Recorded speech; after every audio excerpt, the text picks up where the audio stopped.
Alors, Nasser Senjak, bonjour. Merci de nous avoir accueillis, Naya, Noisy-le-Sec.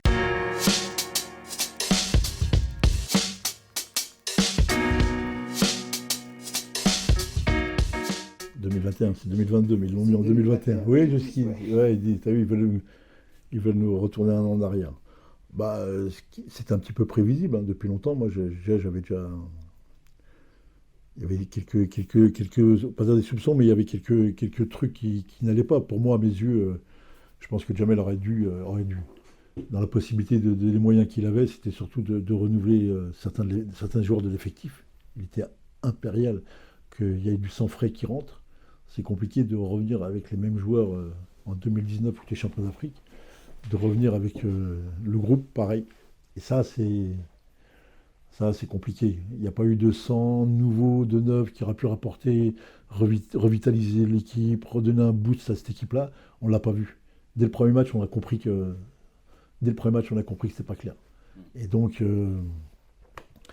ce qui s'est passé après, derrière, c'était incommensurable. Après, l'histoire du positionnement de la Coupe arabe, qui était un mois et demi avant, et tu y mets 12 joueurs de ton effectif qui font la Coupe arabe, c'est compliqué de faire 2 compétitions en 6 mois. C'est pratiquement impossible.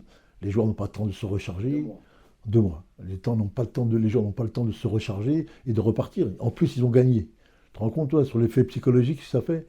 Pour eux, ailleurs, ils ont assuré Coupe arabe, on est champion, Coupe Afrique. C'est compliqué l'Afrique. C'est très compliqué, hein. Et on l'a vu encore aujourd'hui, hein. On voit comment que ça se passe, hein. C'est pas Alger, c'est pas Le Pas le Caire, Caire. les conditions ne sont pas les mêmes du tout. Le jeu n'importe plus. Il faut être dans les rapports physiques, dans les duels. Il faut être présent. Sinon, on a vu les matchs là.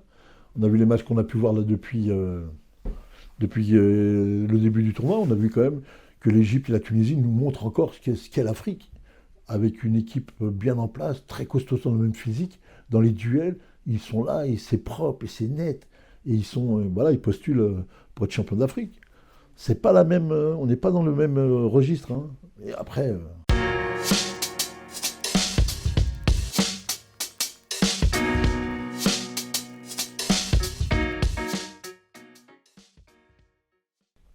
il y a tout pour mettre l'équipe d'Algérie en difficulté. Un, c'est le climat.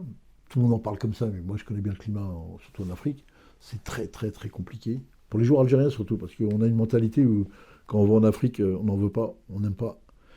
Ça, c'est la première chose. La deuxième, il y a le cas Covid, hein, ce qui s'est passé à l'intérieur, hein. Tu as vu, on a eu des cas Covid dans l'équipe qui ont bouleversé l'équipe. La deuxième, c'est l'absence de joueurs très très importants dans l'équipe.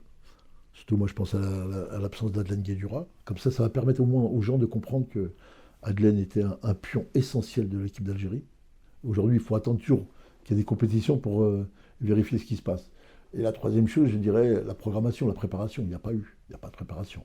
Les joueurs sont arrivés au compte-gouttes une semaine, 3 jours avant.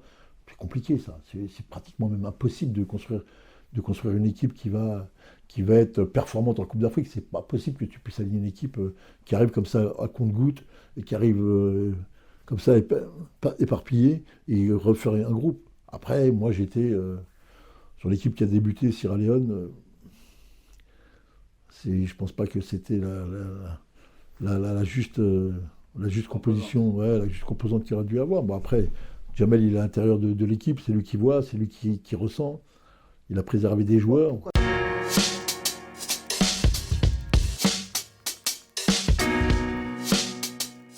ne dis pas que c'est pas la meilleure, parce qu'il y a des éléments qu'on ne peut pas intégrer, parce qu'il y a ceux qui sont à l'intérieur du groupe qui maîtrisent ce qui se passe à l'intérieur vraiment.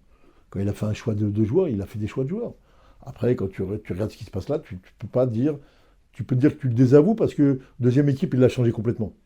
Donc ça veut dire que la première équipe n'a pas répondu. Je pense qu'il a été un petit peu influencé par la Coupe arabe, où le fait que Brahimi a été élu meilleur joueur, ça a fait croire qu'on va pouvoir se construire avec cette équipe-là. Mais non, tu l'as pas, tu l'as pas.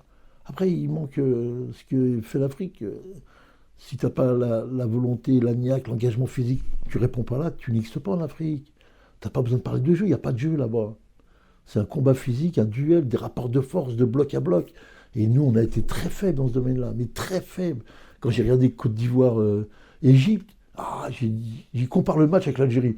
Nous, en une demi-heure, on a pris 3-0. On s'est fait bouillir à l'intérieur. Donc, c'est-à-dire que tes joueurs ne répondent pas. On répond pas. Après, il y a...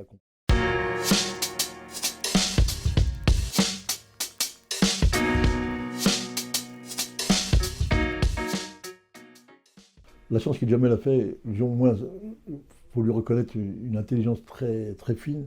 Quand en 2019, il a mis en place son équipe, il a déjà commencé sur la base défensive, il était très costaud. Et on a joué sur des longs ballons, sur des deuxièmes ballons, sur des transitions exceptionnelles où on a vu des joueurs sortir, mais vraiment. Mais sur les duels, on a été exceptionnel dans toute cette Coupe d'Afrique. Là, on ne l'a pas été du tout. Donc, si tu ne l'es pas là, tu peux pas. En plus, je pense qu'il a peut-être mésestimé un peu le niveau des équipes. Et on le voit là. Tu as vu, la Guinée équatoriale est passée. Pas mal de clubs sont passés. Et tous les matchs, regarde, 0-0, 1-0. Donc, c'était très compliqué. Et nous, le problème, c'est que sur le plan défensif, à la récupération, on a été nulle part. Mais quand j'ai dit nulle part, nulle part. Après, on peut incriminer les joueurs, les ceci. Mais je pense que l'équipe qu'il a dû aligner, bah, il a dû penser que c'était la meilleure. Après, avec le recul, on peut dire oui, t'as vu, c'était ça. Mais bon, c'est pas bon. Quand tu as mis les bonnes équipes, on a gagné, on a dit c'est bien. Et quand on n'a pas mis les bonnes équipes ou les bons joueurs, je sais pas.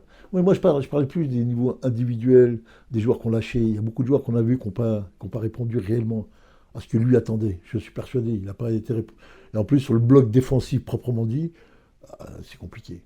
Tu as perdu Belhamri, tu as perdu Adelaine.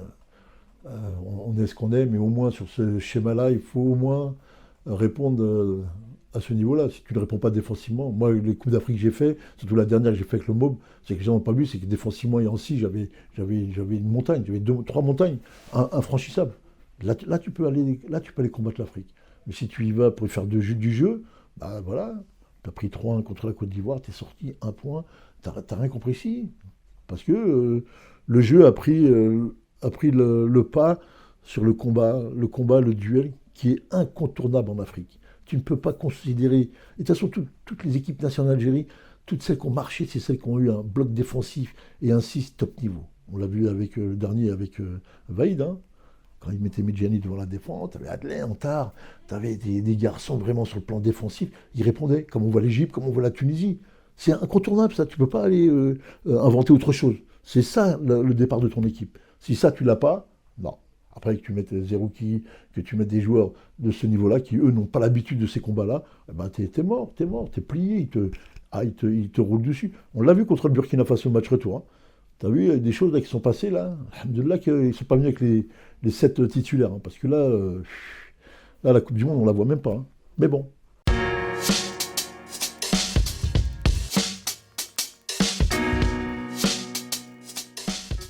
Moi, je dis, il y a une variante qui est incontournable. Si le Cameroun gagne la Coupe d'Afrique, ça va être très, très, très compliqué d'aller les prendre. Mais vraiment. Par contre, s'ils sont éliminés, avec la tempête qu'il va y avoir derrière, parce qu'eux, ils sont programmés pour gagner. Hein. S'ils ne gagnent pas la Coupe d'Afrique, là, il y a une vraie chance pour l'Algérie. Après, on va voir la réaction des hommes. Parce que là, on est dans des rapports humains, et là, on va voir que ça va être un match très très compliqué pour nous. Hein. Parce que là, le Cameroun, pour eux, l'Algérie n'existe plus. Hein. Sur ce qu'ils ont vu là, ils ont dit nous, il faudra mettre un commando en place. Parce que là, on est dans l'urgence. Hein. On est dans l'urgence, la vraie urgence. Il ne s'agit pas de dire oui, peut-être, comment. Non, non.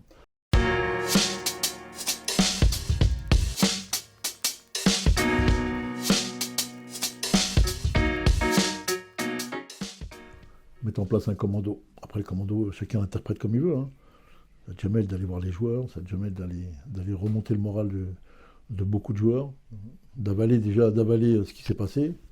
Après, on peut faire des analyses, des constats, on n'en est pas là. Aujourd'hui, on est là pour se projeter sur les 2 matchs qui arrivent. Il faut aller voir les joueurs individuellement, construire un groupe, limiter le groupe, très limiter le groupe, avec, je sais pas, 17-18 joueurs qui vont être très concernés. Après, il faudra, je dis, ça va passer par des grandes discussions avec les joueurs pour les remises en cause. Et sur le choix de ces joueurs-là. Après, le choix de ces joueurs-là, c'est pas moi qui détiens là. Mais il faut vraiment mettre les gens qui vont être réellement concernés. Il faut du 109. Hein. C'est une obligation. Tu ne peux pas revenir avec les mêmes joueurs et la même composante technique et repartir. Il faut un moment du mouvement, que ce soit l'un ou l'autre. Là, il faut aller trouver des joueurs, je sais pas, moi, dire comme Boudaoui, des Rachid comme Ghezal, comme Ounas.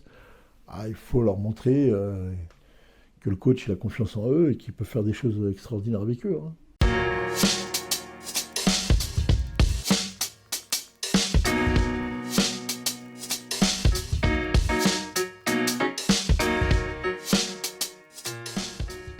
Non, je dirais, le problème, c'est que sur le profil de Mahrez, de Riyad, ça a été le très bon choix de l'avoir mis capitaine pour 2019.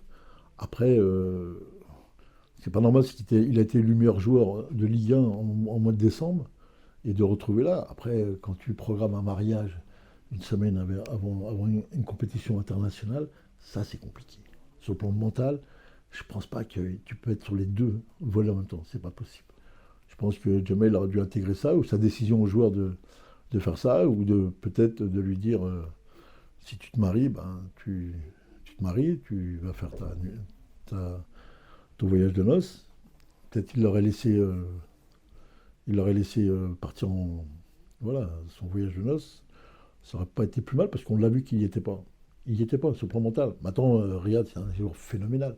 Tu peux pas ne pas penser que Riyad Mahrez, il va trahir ou il a trahi, parce que lui, l'Algérie et le football, c'est sa passion, c'est sa vie.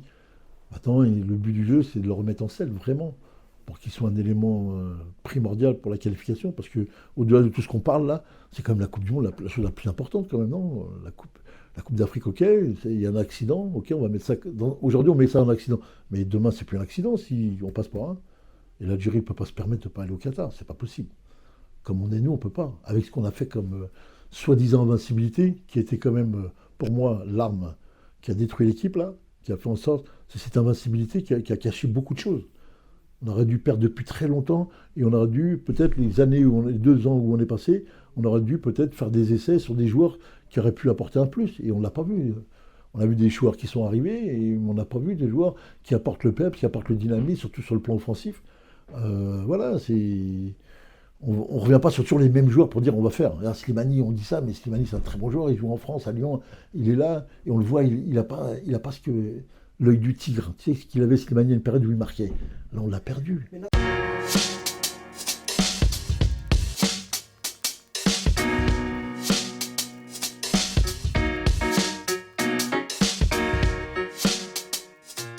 Ouais, Adlen Guedjura, Benasser, voilà maintenant l'équation de l'équipe nationale. Ces deux-là, c'est ceux-là les patrons. C'était les deux. C'est ceux-là qu'on construit l'équipe nationale. Après, ils sont pas là. T'as Belaïli, au lieu d'aller dans le débordement, il rentrait dans l'axe. C'est fini. Mahrez, il déborde plus. Donc le jeu rentre dans l'axe, donc t'es mort. T'es mort. De fait, t'es mort.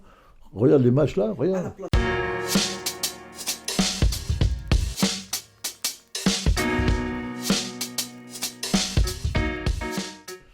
Une grande discussion. Je ne dis pas que j'aurais mis, j'aurais pas mis, je ne suis pas dans ces considérations-là. Par contre, avoir une grande discussion avec lui avant la Coupe d'Afrique. Avant, tout se passe avant. Une fois que tu es dedans, c'est fini.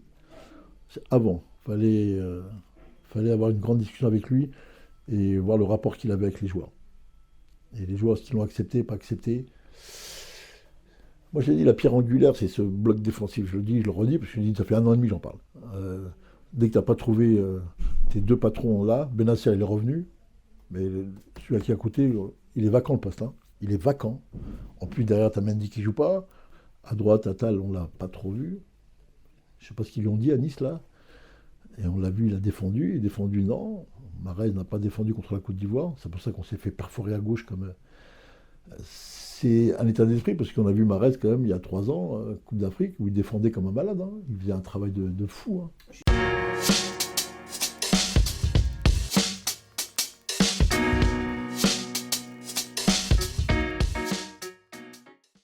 Ça, c'est le football algérien. Je le connais par cœur. Eux, l'Afrique, ils n'en veulent pas. Ils n'en veulent pas. Les joueurs locaux, ils n'en veulent pas de l'Afrique. Alors, quand tu l'as replacé exceptionnellement en janvier, ça a remis les ingrédients de ce qu'on a vu en Coupe d'Afrique depuis 20 ans. C'est-à-dire que tu vas jouer en Afrique, et tous les gens en Algérie disent « Ah, on connaît, c'est dur. » Oui, c'est dur pour tout le monde. Mais quand on a été costaud, bien en place, quand on a eu l'équipe de 2006, on a été... C'était où, au Gabon, je ne sais plus. Gabon, on a fait quand même demi-finale. Hein, avec une victoire contre l'Égypte au Omdurman en 2010, Angola, voilà, excuse-moi. Et donc on a vu quand même une équipe d'Algérie qui a fonctionné, mais avec des garçons qui, sur le... la fille, le deal, il est là. Moi je regarde l'Égypte et la Tunisie, Mais sur le plan défensif, sur le plan de la récupération du ballon, c'était 2 tons, c'est 3 tons au-dessus de nous. Et le deal, il est là, il n'est pas ailleurs. Il n'est pas dans le jeu. L'Algérie ne va pas poser du jeu. On va arrêter de parler de pelouse. On n'est pas en Europe, on est en Afrique. Sarbé, on n'est pas là. Tu n'as pas les conditions pour jouer. Donc comment tu fais? Bah, tu t'armes d'une équipe qui est capable de répondre. Ce qu'a fait l'Égypte, ce qu'a fait la Tunisie. Pourquoi ils sont en quart de finale, eux? Ils sont meilleurs que nous? Jamais. Par contre, ils sont organisés pour bien défendre ensemble et fonctionner et avec des joueurs qui répondent à la tâche défensive. Et nous, on a rien répondu. À la récupération, on était nulle part. Dans le duel, on était nulle part. On a été, je veux dire, à la Côte d'Ivoire, une mi-temps 3-0. Oh, ça existe tout, ça. Une équipe championne d'Afrique. Bon, bref, on a senti quand même qu'il y avait des plans on dirait anti-Maghreb. Hein. Tout le monde. Ah ouais, ouais. Ils ont fait, on va dire, alhamdoulilah, qu'ils se sont fait sortir par. Ah